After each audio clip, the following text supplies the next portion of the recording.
दोस्तों ये कहानी है दो ऐसी लड़कियों की जिनके साथ कुछ लड़के बार बार जबरदस्ती करते हैं, लेकिन उन दोनों लड़कियों ने हार नहीं मानी और उन सब लड़कों से एक एक करके अपना बदला लिया। चलिए जानते हैं कैसे। तो कहानी की शुरुआत में हम दो लड़कियों कैटी और नैन्सी को देखते हैं, जो एग्रीकल्चर की स्टूडेंट थी और अब वो स्टडी करने के लिए न्यूयॉर्क के एक फार्म में जाने वाली थी। इस बात से वो दोनों बहुत ज्यादा खुश थी। वो दोनों आपस में बात करती है कि इस बहाने वो न्यूयॉर्क भी घूम लेंगी और वहाँ खूब सारी शॉपिंग भी कर लेगी। अगले सुबह उन दोनों को लेने उनके अंकल जैसन आते हैं, जो की एक FBI एजेंट थे। जब वो दोनों जैसन के घर जाते हैं तो वहाँ उनकी मुलाकात जैसन की गर्लफ्रेंड से होती है, जो उन्हें देखकर बहुत खुश होती है। अब नए शहर में आने के बाद कैटी और नैन्सी अपना नाम भी नया रखने का सोचती हैं। जहाँ कैटी अपना नाम हैदर तो वहीं नैन्सी अपना नाम रैपली रखती है। अगले दिन जैसन उन्हें बस स्टॉप पर लेकर जाता है, क्योंकि कैटी और नैन्सी को स्टडी के लिए एग्रीकल्चर फार्म जाना था, जहाँ पर जैसन इन दोनों के साथ ही न्यूयॉर्क जाने वाली बस का वेट करने लगता है। कैटी जैसन को ये कहते हुए वहाँ से जाने के लिए कहती है कि अब वो यहाँ से चली जाएंगी और फार्म पहुँचकर उन्हें मैसेज कर देगी, जिस पर जैसन उन्हें कोड वर्ड इस्तेमाल करने के लिए कहता है, जिससे कि वो समझ सके कि वो लोग सेफ हैं। कैटी कहती है कि मैं एप्पल वर्ड यूज करूंगी, लेकिन जैसन कहता है कि तुम्हें हर बार अलग अल्फाबेट वर्ड का यूज करना है, ताकि कोई तुम्हारे कोड वर्ड को ना समझ सके। यहाँ पर रोड से गुजर रहे दो लड़के कैटी और नैन्सी को देखते हैं। जैसन के यहाँ से जाने के बाद कैटी और नैन्सी एक रेस्टोरेंट में कॉफी पीने जाते हैं, जहाँ पर वो लड़के भी आ जाते हैं जो उन्हें कुछ देर पहले देख कर गए थे। इनका नाम जेड और ल्यूकस था। वो दोनों कैटी और नैन्सी से बातचीत करने लगते हैं। यहाँ पर कैटी और नैन्सी उनको अपना नाम हैदर और रेप्टी बताती है। कैटी उन्हें बताती है कि हम न्यूयॉर्क के एग्रीकल्चर फार्म में स्टडी के लिए जा रही हैं, जिस पर जेड उन्हें कहता है कि हम भी उधर ही जा रहे हैं, अगर तुम आना चाहो तो आ सकती हो, हम तुम्हें फार्म तक छोड़ देंगे। लेकिन कैटी उन्हें उनके साथ जाने से मना कर देती है और जब जेड और ल्यूकस वहाँ से जाने ही वाले होते हैं तो नैन्सी कैटी को उनके साथ जाने के लिए मना लेती है और वो दोनों उनके साथ चली जाती है। यहाँ से वो दोनों कैटी और नैन्सी को फार्म न ले जाकर अपने घर ले जाते हैं, जो कि एक जंगल के एकदम पास था। ये देखकर कैटी और नैन्सी थोड़ा घबरा जाती है और उन्हें तुरंत फार्म जाने के लिए कहती है। तभी घर से जेड और ल्यूकस की मॉम आती है, जो उन्हें बड़े ही प्यार से चाय पीने के लिए कहती है और उन्हें बताती है कि इसके बाद जेड और ल्यूकस तुम्हें फार्म छोड़ देंगे। अब जब वो दोनों चाय पी रही थी, तभी कैटी के पास उनके अंकल जेसन का मैसेज आता है, जिस पर कैटी उन्हें कोड वर्ड एप्पल लिखकर रिप्लाई कर देती है, जिससे जेसन समझता है कि वो दोनों सेफली फार्म पहुंच चुकी हैं। वहीं इधर ल्यूकस की मॉम उनको कुछ खाने के लिए देती है, जिसे खाते ही कैटी और नैन्सी को नशा चढ़ने लगता है, क्योंकि उस खाने में ड्रग्स मिला हुआ था, जिससे वो दोनों समझ जाती है कि उनके साथ कुछ गलत किया जा रहा है। इसलिए वो दोनों वहाँ से भागने की कोशिश करती है, लेकिन थोड़ी दूर जाकर वो बेहोश होकर नीचे गिर जाती है, जिसके बाद जेड और ल्यूकस उन्हें उठाकर वापस अपने घर में ले जाते हैं। अगले दिन जब उन्हें होश आता है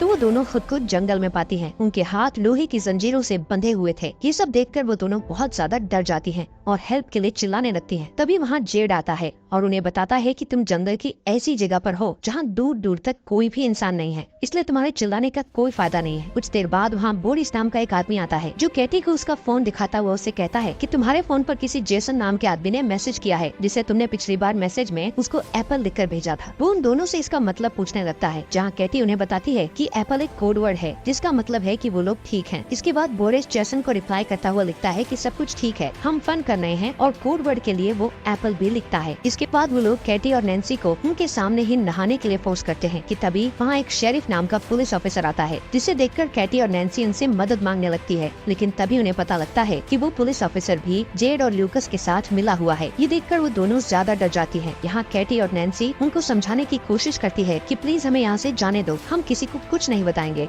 लेकिन वो लोग उनकी एक नहीं सुनते। वो पुलिस वाला वाइग्रा की गोली खाता है और अपने लिए कैटी को चूज करता है। इसके बाद हम उस पुलिस ऑफिसर को कैटी के कंटेनर से बाहर आते देखते हैं, जिससे हमें पता लगता है कि उसने कैटी के साथ जबरदस्ती किया है। वहीं दूसरी ओर हम जेसन को देखते हैं, जिसको कैटी और नैन्सी की बहुत चिंता हो रही है, क्योंकि कैटी ने मैसेज में एप्पल वर्ड को दोबारा इस्तेमाल किया था। वहीं उधर वो लोग कैटी के कंटेनर में एक सन की नशेड़ी आदमी को भेजते हैं, जो उसके पेट पर जलती हुई सिगरेट लगा देता है, जिससे कैटी जोर जोर से चीखने लगती है। इसके बाद वो कैटी के साथ जबरदस्ती करता है। यहाँ पर ये सभी लोग हैवानियत की सारी हदें पार कर चुके थे। ये लोग कैटी और नैन्सी से जबरदस्ती धंधा करवा रहे थे। वहीं जेसन कैटी और नैन्सी के बारे में पता लगाने के लिए न्यूयॉर्क एग्रीकल्चर फार्म पर कॉल करते हैं, तो उन्हें वहाँ से पता चलता है कि वो दोनों तो एक बार भी यहाँ नहीं आई हैं। यहाँ पर जेसन समझता है कि वो दोनों किसी बड़ी मुसीबत में हैं, इसलिए वो तुरंत उनको ढूंढने के लिए निकल जाता है। वहीं कैटी और नैन्सी के साथ और भी ज्यादा बुरा हो रहा था, क्योंकि अब जो अगला कस्टमर था उसके आने से पहले जेड और ल्यूकस उन दोनों के मुंह पर मास्क पहना देते हैं और वो कस्टमर भी एक पिग वाला मास्क पहन लेता है। इसके बाद जेड और ल्यूकस उस कस्टमर को कैटी और नैन्सी के चेहरे से मास्क उतार कर उस कस्टमर को उनके चेहरे दिखाता है। कैटी और नैन्सी उस पिग मास्क वाले आदमी को देखकर और भी ज्यादा डर गई थी। यहाँ पर वो बंदा नैन्सी को चूज करता है और उसे कंटेनर में ले जाकर उसके साथ जबरदस्ती करता है। उसके जाने के बाद जब कैटी नैन्सी के पास जाती है तो वो देखती है कि नैन्सी की हालत बहुत ज्यादा खराब हो गई है। वहीं दूसरी साइड जेसन पुलिस स्टेशन पहुँचता है और वहाँ पर उसे वही पुलिस ऑफिसर मिलता है जिसने कैटी के साथ जबरदस्ती की थी। जेसन उसे कैटी और नैन्सी के किडनैप के बारे में बताता हुआ कहता है कि वो भी एक FBI एजेंट है, जिस पर वो पुलिस ऑफिसर जेसन से पूछता है कि आपको कैसे पता कि वो दोनों किडनैप हुई हैं, जिस पर जेसन उससे कहता है कि उसने अपनी भतीजी कैटी को एक कोड वर्ड एक बार ही इस्तेमाल करने के लिए कहा था, लेकिन कैटी ने एक ही कोड वर्ड को दोबारा इस्तेमाल किया है। वहीं जंगल में बोरिस को ये सारी खबर उस पुलिस ऑफिसर ने दे दी थी कि कैटी के अंकल एक FBI एजेंट हैं और कैटी ने हम लोगों को उस कोड वर्ड के बारे में गलत इन्फॉर्मेशन दी थी। बोरिस जेड को कैटी के कंटेनर से थोड़ा दूर ले जाकर उससे बात करता है कि इन दोनों लड़कियों को जल्द से जल्द ठिकाने लगाना होगा, वरना हम मुसीबत में पड़ सकते हैं। वो जेड को कहता है कि हमें शहर से आने वाली नई लड़कियों को भी पकड़ना है। कैटी अपने कंटेनर के पास खड़ी होकर चुपके से उनकी ये सब बातें सुन रही थी। इसके बाद बोरिस कैटी के कंटेनर में जाकर उसके साथ जबरदस्ती करता है। दूसरी ओर जेसन भी रेस्टोरेंट में पहुंचता है जहाँ पर कैटी और नैन्सी को वो दोनों लड़के मिले थे। जेसन वहीं काम कर रहे एक आदमी से कैटी और नैन्सी के बारे में पूछता है, जहाँ वो आदमी उसे बोरिस की गाड़ी के बारे में बताता है।